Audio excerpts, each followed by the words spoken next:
Earth science, time to begin. All right, this is Norris Teaches Science, another Earth Science Edition video. We're still talking about lithosphere material.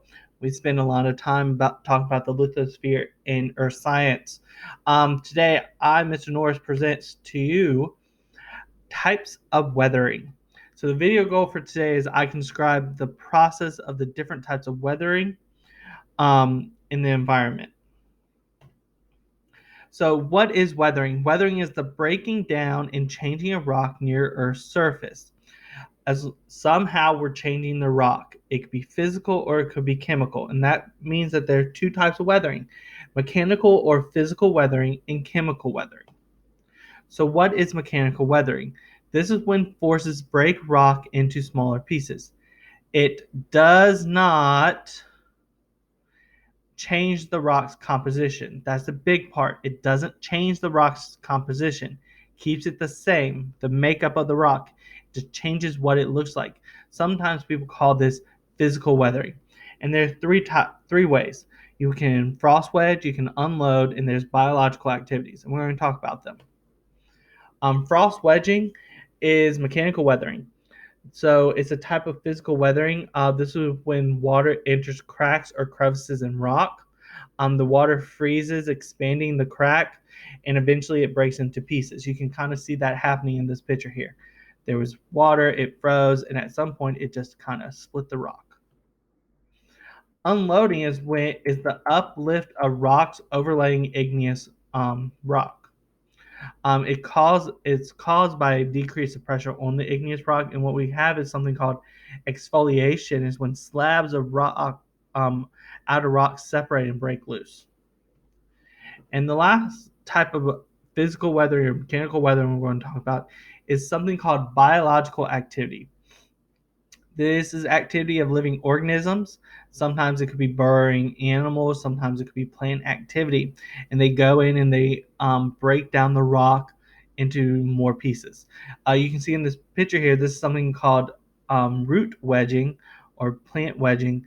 There was a seedling. It was in the crack of a rock. And it started to form its roots, and it kept breaking the rock up as it grew and grew and grew. You can sometimes see this when you look outside near like sidewalks, and you can see the sidewalk cracking because the roots got into it.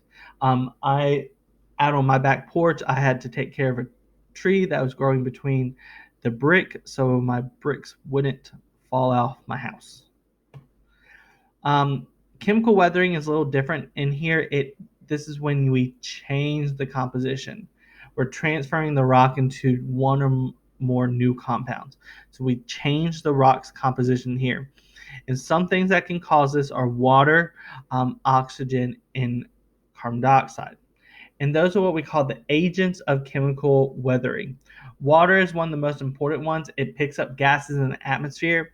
When it picks those up, it creates this little solvent that makes acid that then dissolves the rock. Oxygen, this can cause oxidation of metal minerals like rusting, which changes the composition. And carbon dioxide is interesting because it can combine with the water in the atmosphere and form acid rain, and that acid rain then can dissolve the rocks. Now, some examples of chemical weathering in action. Granite is a good one to look at. When it's being chemical weathered, most of the minerals turn into something called clay from acid rain, and then it's washed away. So you start to lose some of the defining features of the granite.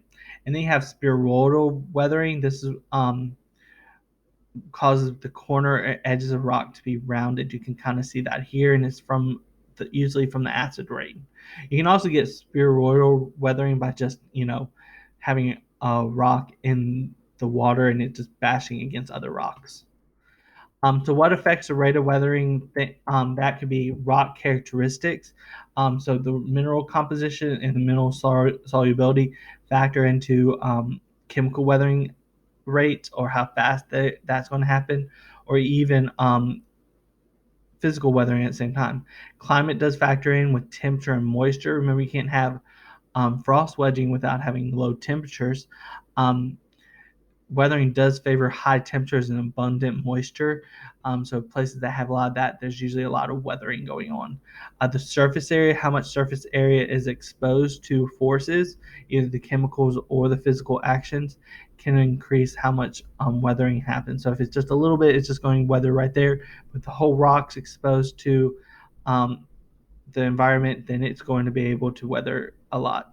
And pollution can factor in too, because pollution causes the gases in the atmosphere that then can form the acid rain that then can cause the chemical weathering.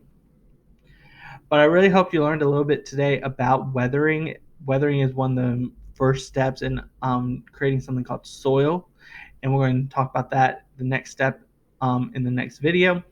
But I really hope you learned something today. This is Mr. Norris, and he is signing out for this video.